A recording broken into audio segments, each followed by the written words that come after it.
Good day, everyone, and welcome to the EOG First Quarter 2024 Earnings Conference Call. As a reminder, this call is being recorded. At this time, for opening remarks and introductions, I would like to turn the call over to the Investor Relations Vice President of EOG Resources, Mr. Pierce Hammond. Please go ahead, sir. Good morning, and thank you for joining us for the EOG Resources First Quarter 2024 Earnings Conference Call. An updated investor presentation has been posted to the Investor Relations section of our website, and we will reference certain slides during today's discussion. A replay of this call will be available on our website beginning later today.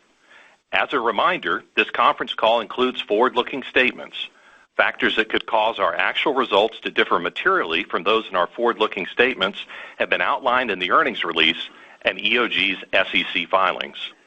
This conference call may also contain certain historical and forward-looking non-GAAP measures. Definitions and reconciliation schedules for these non-GAAP measures and related discussion can be found on the Investor Relations section of EOG's website. In addition, some of the reserve estimates on this conference call may include estimated potential reserves as well as estimated resource potential not necessarily calculated in accordance with the SEC's reserve reporting guidelines. Participating on the call this morning are Ezra Yacob, Chairman and CEO, Billy Helms, President, Jeff Leitzel, Chief Operating Officer, Ann Janssen, Chief Financial Officer, Keith Trasko, Senior Vice President, Exploration and Production, and Lance Terveen, Senior Vice President, Marketing. Here's Ezra. Thanks, Pierce. Good morning, everyone, and thank you for joining us. EOG is off to a great start in 2024, both delivering value directly to our shareholders and investing in future value creation. Primary drivers of that value are EOG's commitment to capital discipline, operational excellence, and leading sustainability efforts, all underpinned by our unique culture. Strong first quarter execution from every operating team across our multi-basin portfolio has positioned the company to deliver exceptional returns. Production and total per unit cash operating costs beat targets, driving strong financial performance during the quarter. We earned $1.6 billion of adjusted net income and generated $1.2 billion of free cash flow. We paid out more than 100% of that free cash flow through our peer-leading regular dividend and $750 million of share repurchases. EOG's operational execution continues to translate into strong returns and cash flow generation. Our robust cash return to shareholders continues to demonstrate our confidence in the outlook and value of our business. Quarter after quarter, we have delivered outstanding operational performance in our core assets while also driving forward progress in our emerging plays. We have built one of the deepest, highest return, and most diverse multi-basin portfolios of inventory in the industry. The most recent addition to our portfolio is the Utica Combo play, a textbook example of our differentiated approach. Capturing highly productive rock through our organic exploration and leasing efforts is the primary way of expanding our premium inventory with a low cost of entry to drive healthy full-cycle returns. Adding reserves at lower finding and development costs drive down DD&A and lowers the overall cost basis of the company. The result is continuous improvement to EOG's company-wide capital efficiency. Our track record of successful exploration, strong operational execution, and applied technology has positioned the company to create shareholder value through industry cycles. The oil macro environment remains dynamic but is overall constructive, and we anticipate that certain drivers will limit oil prices to a relatively narrow band this year. In the first quarter, global demand performed as expected and is on trend to increase throughout the year, led by a strong U.S. economy. And while U.S. production surprised to the upside in 2023, several developments have altered the U.S. supply outlook this year. Rig counts have remained flat over the past 8-9 months, and oil, drilled but uncompleted or DUC inventory, has been drawn down. Current activity levels, combined with M&A in the public and private sectors, should lead to more moderated U.S. growth this year. Globally, spare capacity has kept inventory levels around the 5-year average to start the year, and we forecast these barrels returning to the market throughout the second half of the year and aligned with growing demand. Overall, the result is a strong operating environment for a low-cost and returns-focused producer such as EOG. And while we expect the natural gas market to remain soft through the end of this quarter, much like last year, we expect it to strengthen through the second half of the year and are managing our Dorado program to align with demand. Longer term, we expect an additional 10 to 12 BCF a day of demand for LNG feed gas and another 10 to 12 BCF per day of demand from several areas, including overall electrification, exports to Mexico, coal power plant retirements, and other industrial demand growth. So the outlook for North American natural gas by the end of this decade is bullish, both for the industry and in particular for our Dorado dry gas play, which has advantaged access to the Gulf Coast and pipeline infrastructure. We look forward to participating in the emerging LNG demand through our diverse sales agreements that grow from 140,000 MMBtu per day today to 900,000 MMBtu per day over the next 3 years. Through EOG's differentiated approach to organic exploration, the utilization of technology to improve operational efficiencies, vertical integration of certain parts of the supply chain, and our diverse marketing strategy, EOG remains focused on being among the highest return, lowest cost, and lowest emissions producers, offering sustainable value creation through the cycles. Ann is up next to provide an update on our forecast and 3-year scenario. Here's Ann. Thanks, Ezra. Given the recent strength in commodity prices, we have updated our 2024 forecast to reflect $80 oil and $2.50 natural gas for the remainder of the year, and now expect to generate $5.6 billion of free cash flow for the full year. Considering both share repurchases executed during the first quarter and our annualized regular dividend, we have already committed to return about $2.9 billion this year, which represents more than 50% of that free cash flow. So we are well on our way to return a minimum of 70%. And while cash return exceeded free cash flow during the first quarter, we continue to view our return commitment on an annual basis. During the first quarter, we repurchased 6.4 million shares for $750 million, averaging about $118 per share.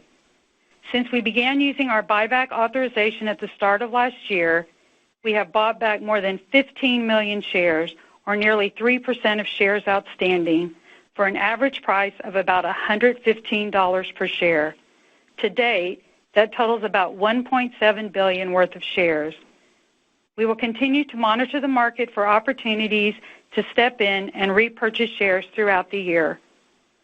Last quarter, we provided a 3-year scenario to illustrate EOG's expanded capacity to generate free cash flow and earn a strong double-digit return on capital employed to create future shareholder value. This quarter, we provided an additional price scenario to illustrate our expanded free cash flow potential over the next 3 years by assuming similar commodity prices as the past 3 years. From 2021 through 2023, oil averaged $80 and natural gas averaged $4.25. Over that 3-year time frame, we generated $18 billion of free cash flow. Applying those same commodity prices to our forecast for the next 3 years, we would expect to generate $21 billion of free cash flow. That's 17% more cumulative free cash flow than the prior 3 years at the same price deck. Robust cash return to shareholders, supported by substantial free cash flow, stems from EOG's strong operational execution.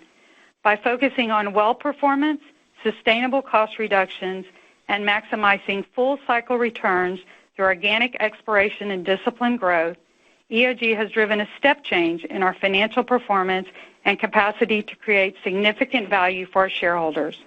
Now here's Jeff to review operating results. Thanks, Ann. I'd like to first thank all the employees for a great start to the year with safe and efficient operational execution. Our first quarter volumes and total per unit cash operating costs beat targets while capital was in line.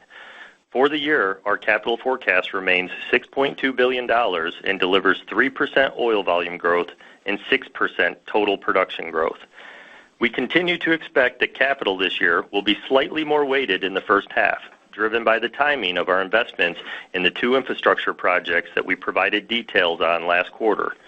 These projects include the Janus gas processing plant in the Delaware Basin and the Verde pipeline that will serve our South Texas Dorado play, both highlighted on slide 10 of our investor presentation.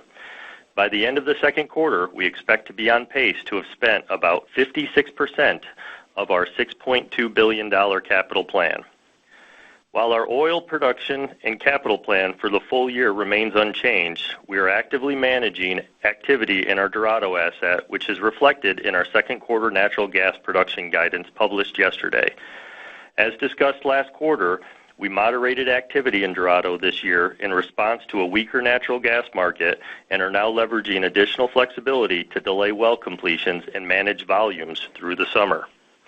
However, we will continue to pursue a balanced development approach with this asset, which includes operating a full rig program throughout the year. This will help maintain operational momentum, capture corresponding efficiencies, and continue to advance and improve the play while we continue to monitor the natural gas market.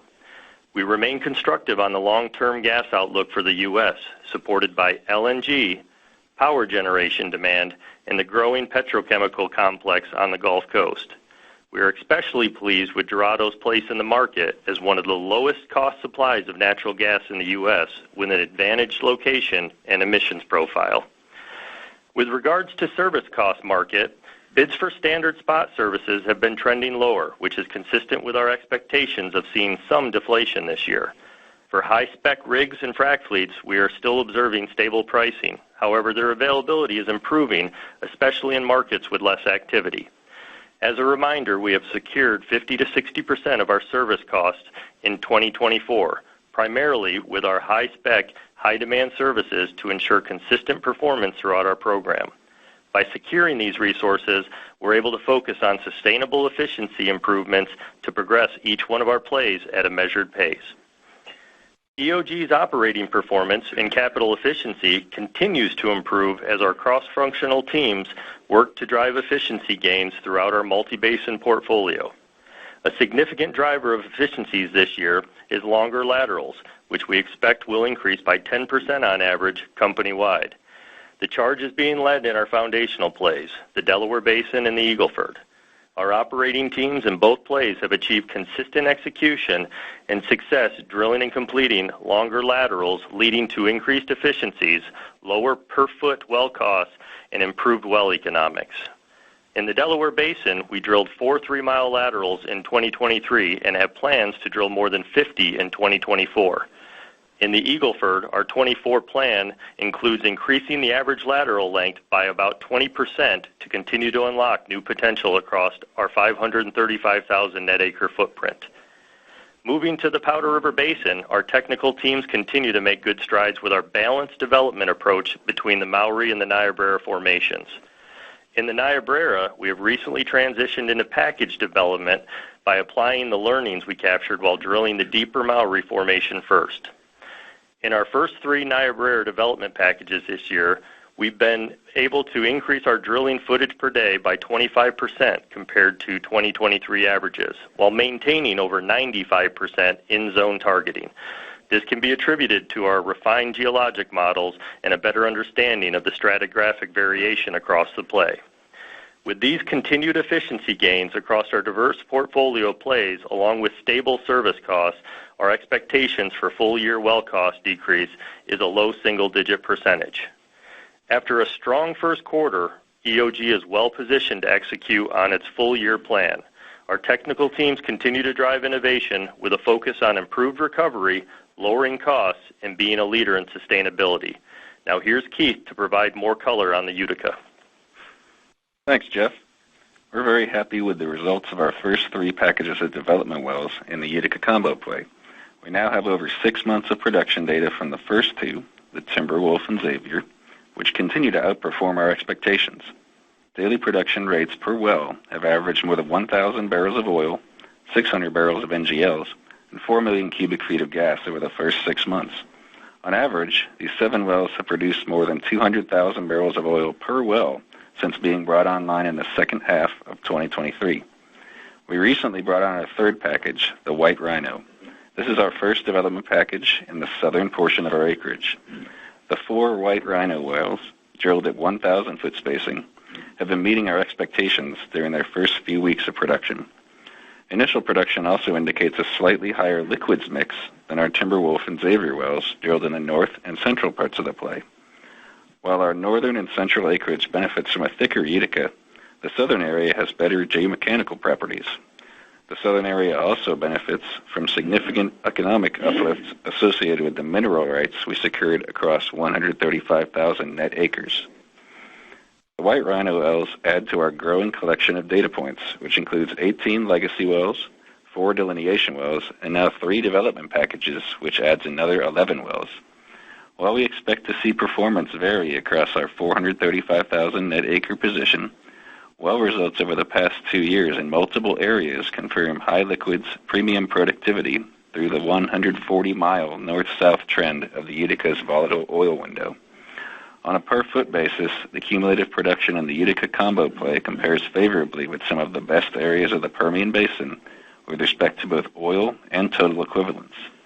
Our large contiguous acreage position in the Utica lends itself to developing a long-life, repeatable, low-cost play competitive with the premier unconventional plays across North America. Our operating team continues to leverage consistent activity to increase efficiencies and drive down well costs.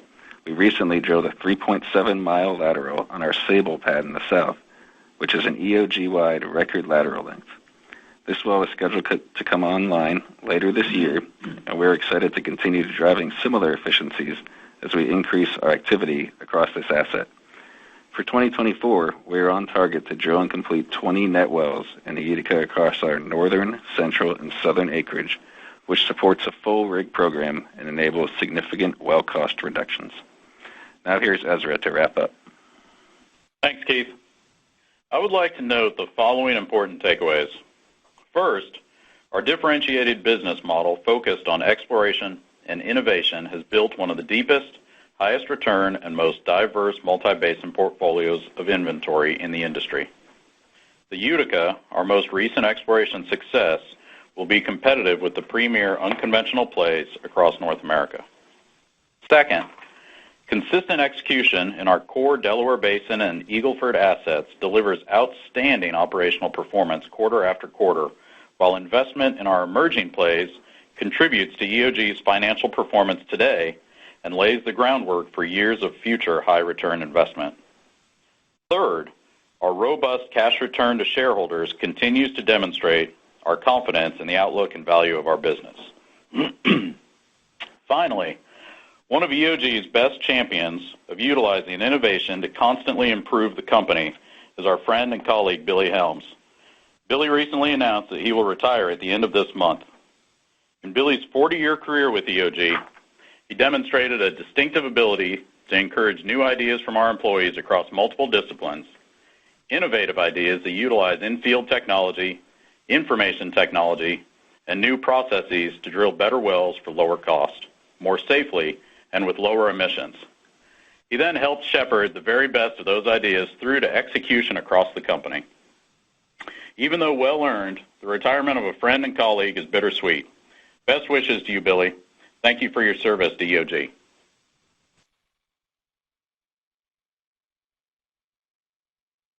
Thank you. The question and answer session will be conducted electronically. If you would like to ask a question, please do so by pressing the star key followed by the digit 1 on your touch-tone telephone. If you are using a speakerphone, please make sure your mute function is turned off to allow your signal to reach our equipment. Questions are limited to 1 question and 1 follow-up question. We will take as many questions as time permits. Once again, please press star 1 on your touch-tone telephone to ask a question. If you find that your question has been answered, you may remove yourself by pressing the pound 2 key. We will pause for just a moment to give everyone an opportunity to signal for questions.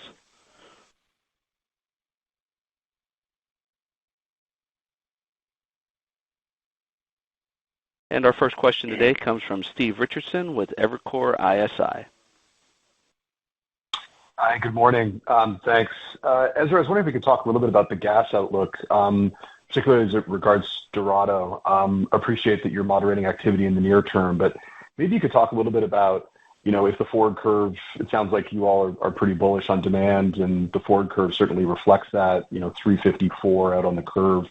Maybe talk about what could happen in the play in terms of where that one rig program goes, and maybe also remind us as Verde gets into phase two, do you all need to drill to fill, or how do I think about the flexibility up down of that play once the infrastructure is complete? Yeah, Steve, that's a great question. This is Ezra. So you're right. Gas, obviously it's stating the obvious, but inventory levels are very high after 2 consecutive warm winters. But I will highlight in the last 2 years, we've also seen strong demand on the power side during the last 2 summers. And we expect that to obviously continue into this summer. So strong summer demand coupled with the reduced supply, not only from some operators curtailing, but just from the reduction in rig activity. We see the potential that inventory levels could come off quite a bit in the second half of the year. Now, that said, overall, we're maintaining flexibility with investment into those gas plays, and dominantly what we're talking about is Dorado. I would say, Steve, we really would prefer to keep some rig activity running and really continue to capture the operational efficiencies. It's always difficult when you actually completely shutter a program. Unfortunately, in some of our plays that happened obviously during COVID in 2020. So we'd prefer to continue to capture our learnings and continue having a rig operate in the area. But we do have a lot of flexibility on the completion side. And so you could look to us to potentially build some DUCs, more so DUCs than necessarily hold back on turn-in lines, although we've done that before as well. But we prefer to be flexible on our completion schedule side. As far as commitments to filling the infrastructure, no, Steve, we don't have any of that. For us, what's going to really determine the pace of our investment there and when we bring the gas online, it's really a returns-based question. That's one reason that we did, in fact, put the infrastructure in ourselves, is it's really in line with our longer-term marketing strategy, which, of course, is, duration, flexibility, diversity of markets, and most importantly, in a situation like this, control. And so we don't have any obligations necessarily to deal with. Great, thanks. And so, Ezra, would you hazard a guess? I appreciate that you've got this downside flexibility in a low price environment, but in a $3.50 or $4 price environment, could we see activity go to 2 to 3 rigs, or don't want to get ahead of ourselves, but and appreciate that there's probably efficiencies you want to retain on the upside as well? Yeah, Steve, the last part you touched on is exactly the right way to think about it. It's the way that we think about it. We don't want to outrun our pace of learning. Now, we are very constructive on the longer-term gas forecast for demand in North America, and we've talked about it before. We think Dorado is advantaged not only with the cost of supply, but really with the geography where it's located, so we can service all the upcoming demand along the Gulf Coast. But the thing about a gas play is we're very committed to making sure that this is a low-cost asset. That's the most important thing, because while we're constructive on the mid-cycle gas price increasing throughout the rest of this decade, it's easy to see that gas historically has been very volatile because no matter what, you need to layer in weather on top of whatever gas supply-demand model you've created. And so the most important thing for us is, even in the early days of investing in this place, making sure that we're investing at a pace to optimize the returns and optimize the cost of supply and keep our cost basis low so that we can continue to have a positive cash flow through some of those skinny times. So I'd say we could look to increase the activity. I think we've talked in the past of being prepared to increase it with the upcoming LNG and just overall demand. But as far as assigning a hard level to it, Steve, we'll have the infrastructure in place. We have the not only the takeaway infrastructure, but in basin, things like sand and water lines and things of that nature. So we could ramp it up, but you should look at us to ramp it up commensurate with our learning, which would be at a more measured pace. Thank you. And our next question comes from Arun Jayaram with J.P. Morgan Securities. Yeah, good morning. Ezra, you returned, over 100% of your free cash flow this quarter, above your 70% target for the year. I was wondering, what the signals to the market, historically, you haven't returned this level of cash flow. So outside of the fact that you thought your stock call below 120 was dislocated, any other implications you think to the market from the buyback activity in the quarter? Yes, Arun. This is Ezra, and I'd say last year we did return to the market through buybacks and specials and our regular dividend about 86% of the cash flow. So having higher quarters is not out of line. The big difference, as you highlighted, is that it was all biased towards buybacks rather than specials, and that's really been the trend over the last few quarters, and I think that trend will probably continue. The reason I say that is, our business has really strengthened substantially over the past few years, as we've highlighted before, not only in our core assets like the Permian and Eagle Ford, but especially in these emerging plays, the Utica, the Dorado we were just talking about, and even the Powder River Basin. And really, it's the entire energy sector, EOG certainly, we think remains undervalued relative to the broad market. And those are really the big things that provide us confidence to continue buying back our shares. In general, I'd say our cash flow allocation priorities remain unchanged. It is focused on the regular dividend, but we will continue to be opportunistic on share buybacks, and we'll use market volatility to our advantage. And we've really been doing that now as we've been in the market repurchasing shares for the past 5 quarters. I'd say we'll continue to evaluate the opportunities as they present themselves on how best to return cash to the shareholders. But the feedback that we've received is the shareholders appreciate our approach. And as I said, we've been biased to buybacks for the last couple of quarters, and for the time being, you can certainly see that probably proceeding going forward. Great. My follow-up, Ezra, based on the 2Q guide, you're spending around 56% of your full-year CapEx in the first half.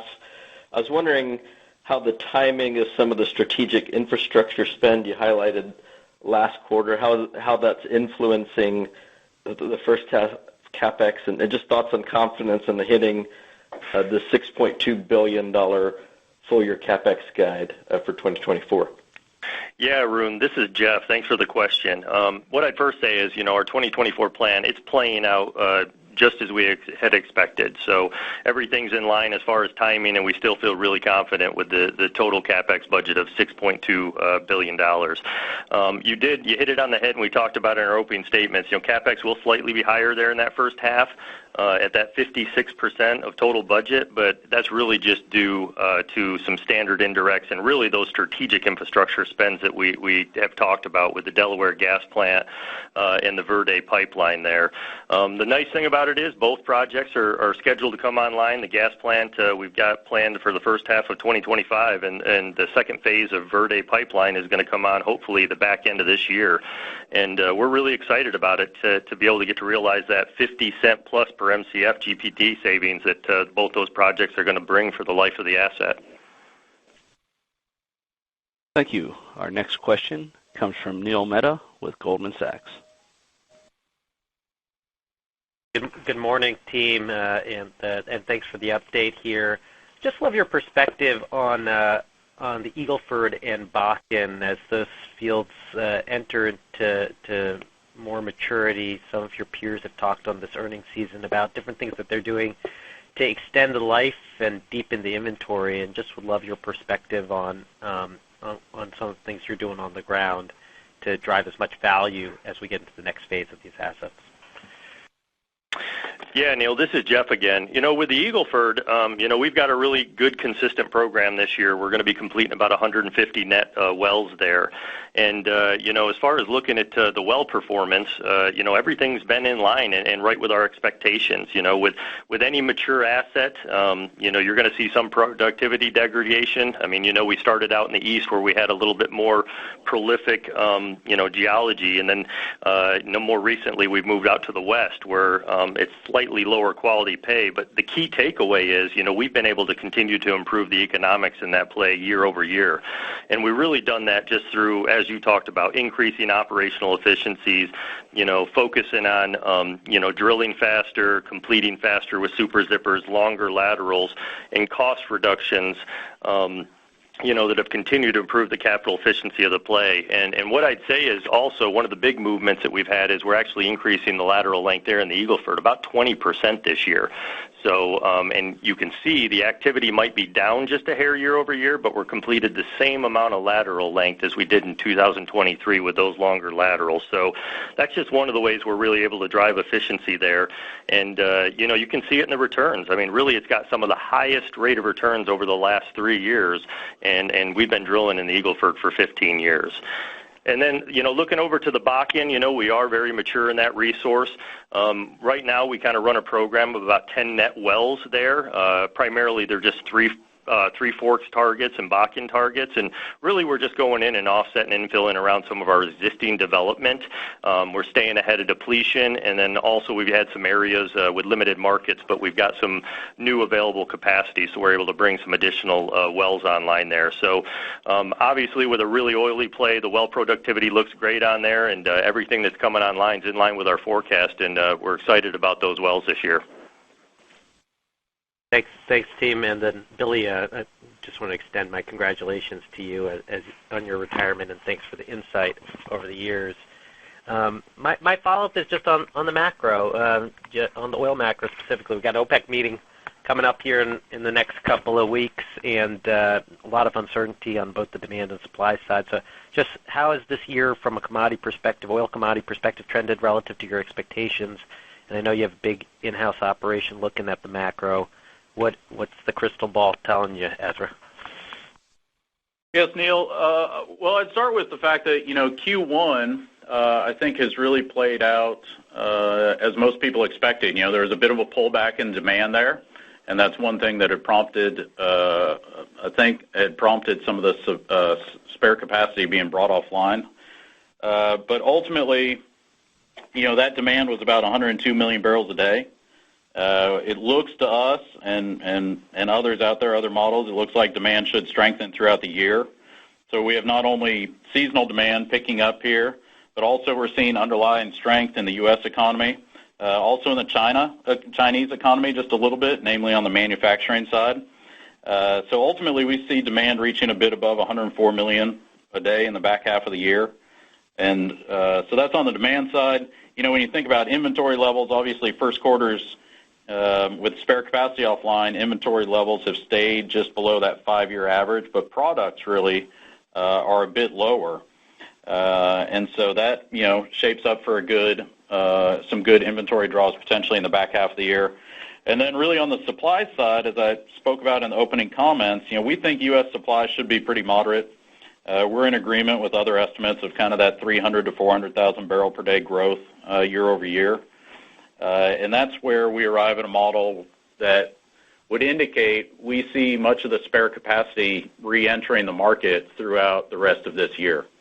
But we'll see how that really plays out, as you said, at the next upcoming OPEC meeting.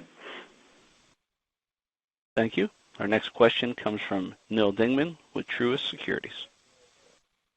Morning. I want to share my congrats to Billy. Billy, thanks for all the help in the past. As my first question today is on your Utica play, specifically looking at the map on slide 12, it appears you all continue to target more so the eastern side of the volatile window. I'm just wondering, could you talk about your thoughts maybe on the prospectivity of the black oil window, and if there's just anything that you might see this year that might cause you to change activity in the play for the remainder of the year? Yeah, this is Keith. You're right. We have been delineating mainly north-south through the volatile oil trend. It's a 140-mile area. The first thing we need to do kind of on the west is we need to acquire seismic data. We're in the process of doing that. We need to see the degree of structural complexity kind of before we start developing.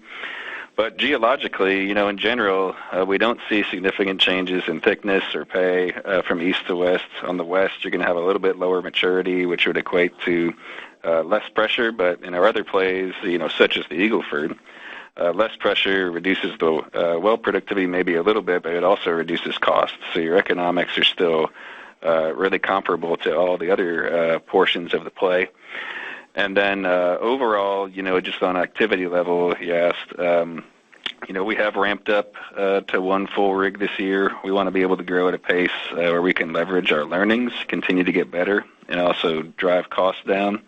We need to keep getting infrastructure in place in the basin, like in-basin sand and water reuse. So we are sticking to our 2024 plan laid out last quarter of 20 net wells, and it's a little too early to disclose anything for 2025. But overall, this play really competes with our best plays for capital. The other great thing is with the multi-basin portfolio, we don't necessarily need to ramp it up aggressively. We're just going to let returns drive that. Very, very good details, Keith. And then just a second quickly on, look at the supplement slides 12. I like that slide you talk about just your marketing opportunities. Specifically, I'm looking at sort of around the oil side, the U.S. oil. Is there opportunities to, increase around the export side if opportunities present, or maybe just talk about the optionality or flexibility you might have around those markets? Yeah, Neil, good morning. This is Lance. Yeah, I think what we like best is just we are advantaged when you think about just from the supply that we have out of the Delaware Basin, the capacity, the firm capacity that we have that can come into the Gulf Coast, and then the facility that we're at down in Ingleside. It's an outstanding facility. They recently just increased the dredging that's there, so we're actually been loading VLCCs there. So the capability that we have there and our tank position, we've actually been pushing more across the dock into the export markets in the most recent quarter. Thank you. Our next question comes from Scott Hanold with RBC Capital Markets. Yeah, thanks. A little bit more on the Utica. I appreciate the fact that, you guys do not want to outrun your learning curve, but, given that, you're demonstrating some pretty good competitive economics, with places like the Permian, just big picture, like what needs to happen, or what do you need to see for this to become a more meaningful part of your capital allocation and production going forward? Hey, Scott, this is Ezra. Yeah, I think we're very happy with where we're at. It's over a 400,000 acre position. As Keith highlighted, it's 140 miles north to south. And let's be honest, we've got two packages on right now. Now, the two packages are fantastic. They're exceeding what we initially had in our type curves, and they're more than confirming some of our early thoughts on the spacing test. So at this point, everything's going in the right direction. As Keith highlighted, to help delineate some of the other acreage that we have, the first step is to really the first step was having some of the well log identification. So really, maybe the second step now is to go ahead and get that seismic and see what the level of complexity is. As Keith talked about in his opening comments, we have just brought on a package down in the south, which will prove up, it's a bit of a different geologic environment down there. It's also an area where we own the minerals, which is very exciting. You guys know the economic uplift that can have. So overall, I would say that, everything's right on pace. We'd like to continue to get some in-basin, just infrastructure and be able to start to leverage the size and scale that we have. Maybe one way to think about it, Scott, is in all these early, resource plays, think about where the Utica is, and, maybe it's around where the Permian was in kind of 2012, 2013 timeframe. And so that's why, when we all talk about not outrunning our ability to learn, the costs that you're putting in the ground today, we think about it as full cycle economics, and they're going to stay with you on the life of this asset. We're not at a point where we're in need of increasing the activity here. We've got a very deep, high return inventory across multiple basins, and that's really the big difference. I think our business model has changed as the company's matured, and we've built out that inventory where we don't need to lean in aggressively on any single one asset anymore. We've got the ability with this multi-basin portfolio that we can invest in each of these at a pace that really allows them to improve year over year. Now, we definitely want to bring some of these capital efficiency learnings from the Eagle Ford, the Bakken, the Permian into the Utica, but we want to do it at a place where we're not, we don't have the misses on spacing or higher well costs or things that have, plagued some of the early learnings in these other resource plays. So I wouldn't say we're looking for any, major sign or any silver bullet that we're going to turn on a 15-rig program or anything like that, Scott. It's really where our company is at, where we're at in the cycle, and it ultimately comes down to a returns-based decision, not at the asset level, but really at the company level as to how to capitally allocate across the portfolio to maximize shareholder value. No, I appreciate all that context. And before I ask my next question, I want to extend my congrats to Billy as well. Obviously, we all appreciated your insights and expertise over the years. And so my follow-up question is could you all refresh us on Trinidad a little bit? I mean, you obviously have some growth coming there that was planned, but remind us the economics and how pricing is set in that region relative to, say, like what we're seeing with Henry Hub pricing. Hey, Scott, this is Jeff. Just on the activity in Trinidad, we're currently just running our one-rig program there, and everything's going really smooth. Earlier this year, we completed 2 of our remaining wells there in the modified UA block successfully and brought those online. And, we're currently drilling and completing a couple exploratory wells in SECC block. And then after that, we'll move the rig, and we've got a couple recompletes to do in our Sercan area, and then one more exploration well to finish up the year in TSP area. Another note that I'll point to you, too, is we're also installing our Mento platform. Everything's been on time and looking good there, getting the facilities in place, and that's in our SMR block. And what that will do is that will, really set us up for the program next year. So, and as far as the marketing side, I'll hand it over to Lance to give a little color. Yeah, Scott, we've always been real pleased there in Trinidad, especially when we think about our price realizations and obviously meeting that local demand, into the country. So I think you can see even with the price realizations that we had in the first quarter, they were very attractive. So we continue to see that kind of on a go-forward basis.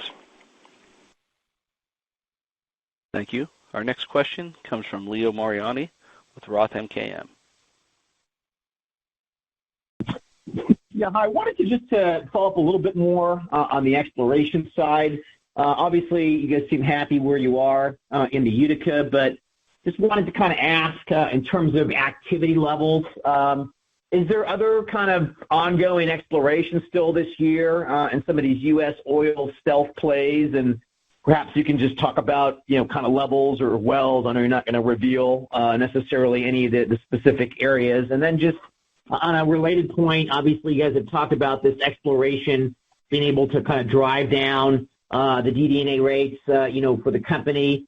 Happened to notice that your DD&A rate did go up a fair bit here in the first quarter versus where it was in fourth quarter. So maybe you could just kind of, wrap it all together and give us some color around that.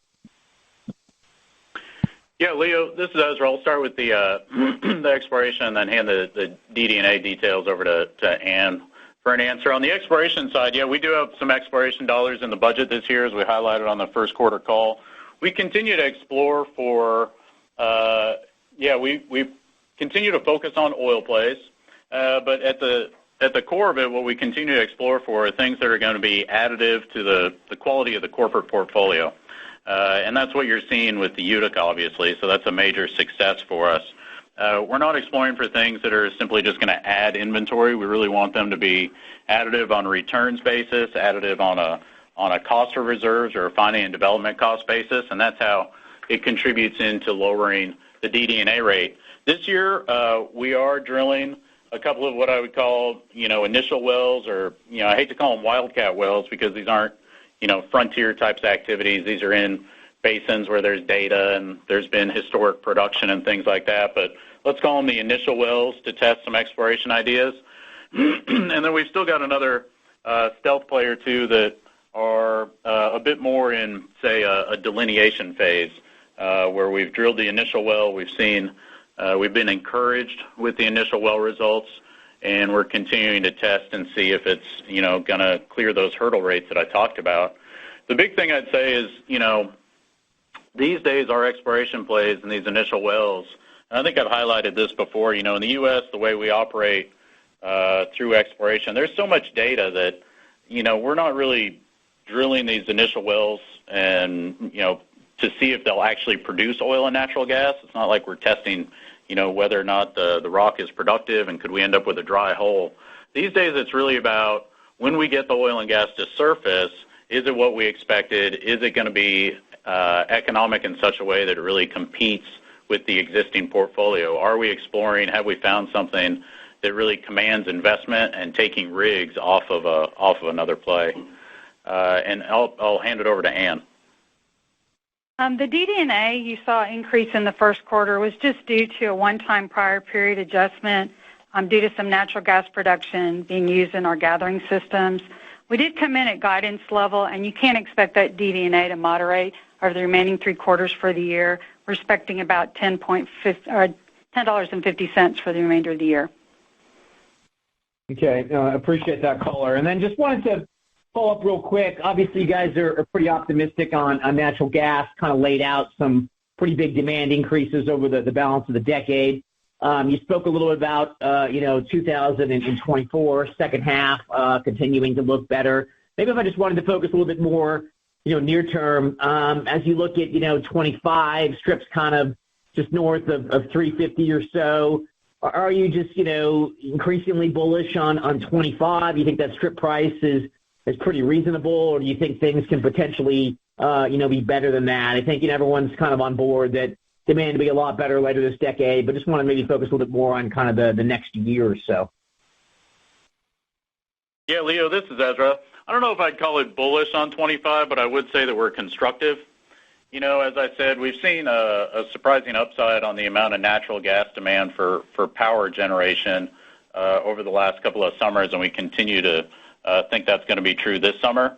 That a big part of that is coupled with coal retirements. We also think the pull on natural gas this summer, because pricing is soft, will also continue to be great as well.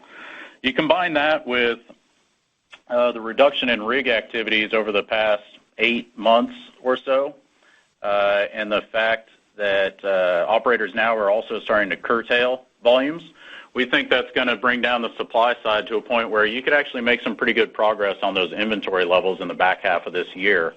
That, with a little bit of feed gas starting to be taken on the LNG, it gives us a little bit of confidence headed into 25. But you are right. There is quite a bit of an overhang right now that we need to see come off, starting with this summer. Thank you. The next question from Paul Cheng with Scotiabank. Thank you. Good morning. Also said, I have to apologize. I want to go back into Utica. If I'm looking at from a well cost or that well productivity, what kind of improvement you need in order for you to move from the appraisal mode into the or delineation mode into the manufacturing or production development mode? And also that based on what you can see from your inventory backlog, what is once that you feel comfortable about the delineation, what is the development program look like, whether it's in the number of rig and crew or number of wells that you expect going to come from that on a per year basis? That's the first question. Yeah, Paul, this is Keith. So let's start on the well costs. It's still early on in the play. The team continues to drive down the costs. We see a lot of room for further efficiencies. The consistent activity this year with one full rig has helped that a lot. We like that generally in the area it's an easier operating environment compared to a lot of our other plays. That's consistent geology. It's a little bit shallower depths. Example of that is our 3.7-mile lateral we just drilled on the Sables. We also brought in an E-frac crew for higher pump rates and increased efficiencies. And overall, we see development costs, someday getting to be a little bit lower than the Permian, even on $1 per foot. But the great thing is that this play just has the opportunity to benefit from the learnings of all of our other plays and EOG best practices. On the well performance side, we're really happy with the wells, as I and Ezra, kind of already touched on. We see that these compete with the best plays in America, very comparable to the Permian on a production per foot basis, both in oil and equivalents, really highlighting our differentiated organic exploration strategy. The development program, as far as rigs and crews and number of wells, it goes back to growing at that pace where we can still learn, and just the multi-basin portfolio. We don't necessarily have to ramp this up aggressively. So. I see. Before I ask my second question, I also want to add my congratulations and best wishes to Billy. Thank you for the help over the past several years. The second question, I think, is for Ann. This year that you have about $400 million on strategic infrastructure spending. I assume that it's not every year you will have that, but throughout the cycle, you're always going to have some strategic infrastructure spending, I suppose. So what will be a reasonable average for the cycle assumption for the strategic infrastructure spending, and also that add to overall spending level for the infrastructure or non-D&C for you guys? Yes, Paul, this is Ezra. The $400 million of infrastructure, the strategic infrastructure that we've highlighted before, which we couldn't be more excited about because of some of the long-term margin expansion benefits that Jeff highlighted in the opening remarks. These are projects that, historically we look for opportunities like this, but they're very rare to present themselves where we can take on infrastructure projects that generate such a compelling rate of return. We've talked about the Verde pipeline is expected to generate about a 20% rate of return uplift. And then on top of that, we get that GP&T savings and netback uplift of 50 to 60 cents per MCF over the life of the asset. Similarly, on Janus, the gas processing plant in the Permian Basin, that one also has roughly an anticipated 20% rate of return. And then on that one, we have a GP&T savings and netback uplift of about 50 cents an MCF. If we could continue to find some of these projects with that strong of a return profile and that much value creation for the shareholders over the life of the assets, we would be interested in continuing to do them. But to be perfectly honest with you, typically those margins get squeezed down to a point where we don't want to do them. It's really more beneficial for a third party to come in and do them. But there are times in the cycle where, and it seems to happen every 5, 8, 10 years or so, where there ends up being enough margin there where we see the opportunity to go ahead and capture that value for our shareholders. Thank you. Our next question comes from Derrick Whitfield with Stifel. Good morning, all, and I'd like to extend my congrats to Billy as well. Leaning in on the Utica, it sounds like the southern part of the trend could be advantaged on returns based on the elevated NRIs and potentially geology. Could you perhaps expand on the difference you're seeing in the geology between the north and the south? Yeah, this is Keith. It's still early in the play. We're learning more every day about how the geology ties to production. It's going to obviously vary over the 435,000 net acres. But in general, the Utica is thicker in the north. The south is a little bit better pay, but it has better geomechanics and rock properties. That has to do with frac barriers and keeping the frac energy more contained near the wellbore.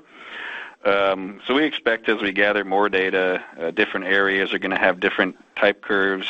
Geology is also going to drive the spacing too. But we're real happy with the well results in all of the areas. They're exceeding expectations, generating great returns. And we're happy so far with these white rhinos that are down in the south. So they're still cleaning up. They've been on for a couple weeks. We're seeing a little more liquid yield compared to the Timberwolf and Xavier. And you're right, those do have the minerals. So they benefit from that. And we'll be able to update you when we have a little more production data. Great. And bigger picture question on the PRB Niobrara. Assuming further D&C optimization efficiencies based on your progress to date, Could this play compete with the Delaware and Eagle Ford over time in returns? Yeah, Derek, this is Jeff. So, yeah, we've made a lot of really good strides there in the PRB. We started out really focusing in on that deeper Mowry, really to refine our geologic models kind of throughout the whole section. And we had good success with the Mowry with that. We went into package development last year, and we saw with package development a really good uptick in overall productivity there, about 10% in the Mowry. So once we accumulated enough data, we went ahead and we're moving up in section into package development there in the Niobrara, and just really started drilling some wells this year, having really good success operationally, and we'll look to be bringing some of those on later in the year here. So in comparisons to, the Powder and the Permian, I mean, there's not many basins that are going to be like the Permian as far as overall productivity and results. It's just a little bit different, but there are some advantages up there. It's got a really low F&D cost, and there's a lot of scale there. Obviously we've got close to 400,000 acres, and we're really just focused in down on the South Powder portion of that. So we've got a lot of expansion that we can take our learnings and we can move it up to the North Powder, which we've had some delineation wells, and across the acreage from that aspect. So we're excited about it. It's not moving as fast, maybe as what the Permian Basin had, but we're making really, really good strides. The returns look great on it, and the teams are continuing to make really good improvements from an operational aspect, and we are seeing premium returns on that play. Thank you. The next question from Nitin Kumar with Mizuho Securities. Hey guys, and congrats to Billy on the retirement. Thanks for all the help over the years.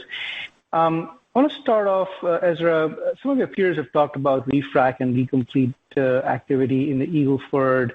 You obviously have a long history in the basin, and obviously are on the leading edge of technology. I just want to ask, what are your thoughts around refracs, and could they compete with some of these new plays like the Utica and others on economics?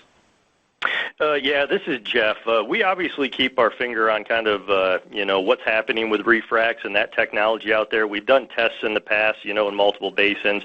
And what we really find is just with our robust inventory across our multi-basinal portfolio, the opportunity for refracs, we're much better to either go in and offset an existing completion that was maybe poor or lesser, or just go ahead and drill a new well in a new section from that aspect. And then the other thing that I'd point out is, from refrac technology, I think there's still a long ways to go. I mean, there's pretty crude approaches to where you kind of do some Hail Mary fracs or have to install expensive additional casing strings, and you never quite get the productivity uplift that you're looking from an actual new well. So, no, right now we see just a lot more potential in our existing inventory and the acreage that we have out there.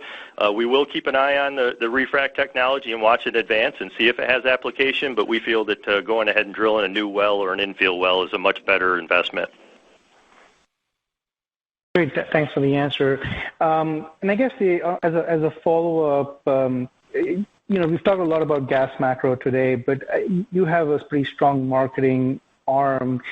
Are you starting to see demand pull directly from the producer, from some of the AI or Mexican exports, or any of these tailwinds to gas macro demand that we're hearing about?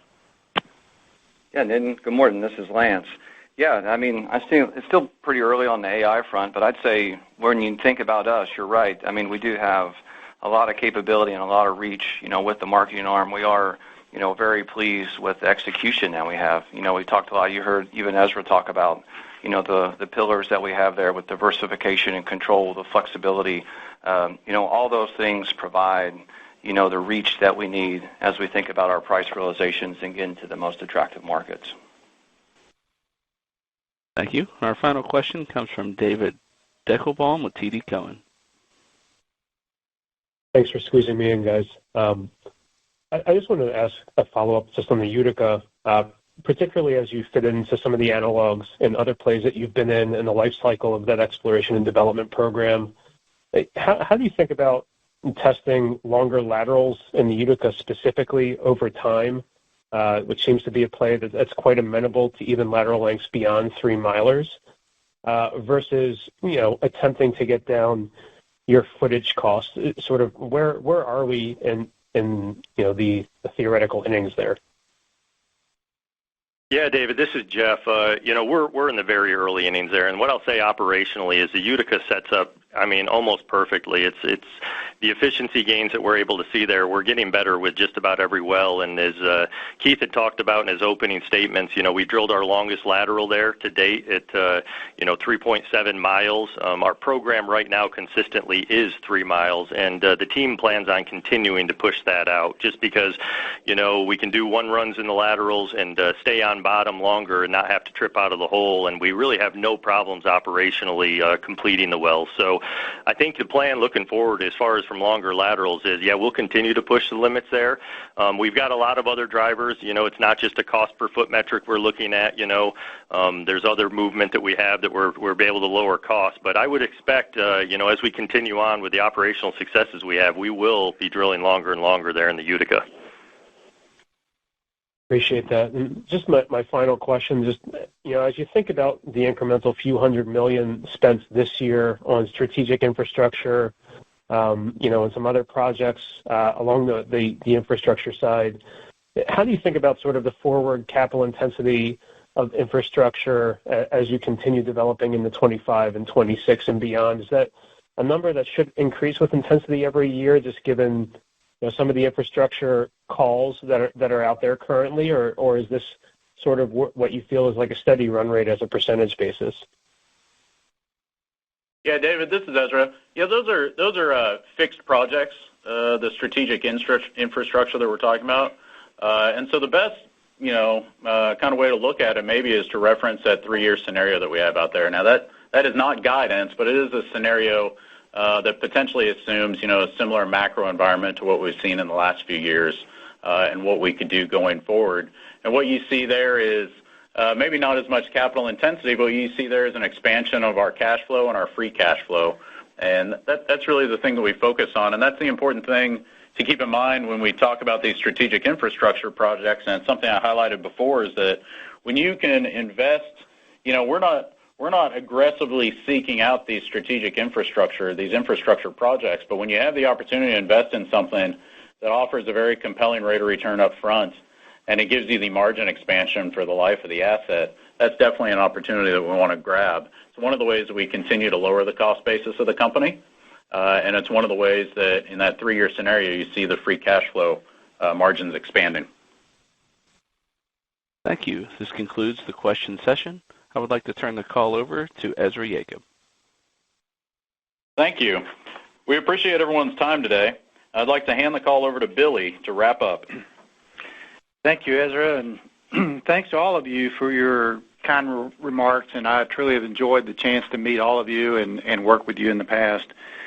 Let me just add, I've been blessed to be part of this company and its unique culture for the past 43 years, working beside so many talented people and watching the company grow to become a leader in the industry.